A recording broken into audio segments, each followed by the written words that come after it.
చింతకాయ పచ్చడి చేసుకుంటే 2-3 డేస్ పాడవకుండా కూడా ఉంటుంది. శనగకాయ పప్పులు, కరివేపాకు, జీలకర్ర, ఎండుమిరపకాయలు వేయించి పెట్టుకోవాలి. వాటిని 1 by 1 రోట్లో వేసుకొని మెత్తగా అయ్యేంత వరకు దంచుకుంటూ ఒక 2-3 వెల్లుల్లి రెబ్బలు వేసుకొని బాగా మెత్తగా దంచుకోవాలి. నేను ఇక్కడ 2 స్పూన్లు మాత్రమే చింతకాయ తొక్కు తీసుకుంటున్నాను కాబట్టి 1 ఉల్లిపాయ తీసుకుంటున్నాను. ఉల్లిపాయను కూడా బాగా ముక్కలుగా చేసి దంచుకోవాలి.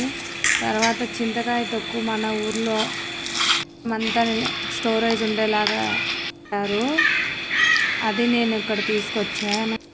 చింతకాయ తొక్కును కూడా 2 స్పూన్లు వేసి మెత్తగా అయ్యేంతవరకు దంచుకోవాలి. ఉప్పు చూసుకుంటూ వేసుకోవాలి, వేసుకుంటే తక్కువ వేసుకోవడం బెటరు.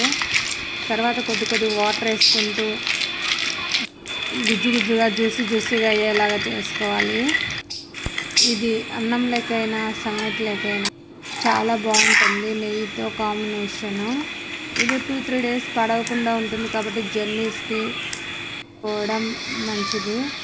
ఇలాగ రోట్లో నూరుకున్న తర్వాత కొంతమంది తిరువాత పెట్టుకుంటారు, పెట్టుకోకపోయినా టేస్ట్ అయితే చాలా బాగుంటుంది.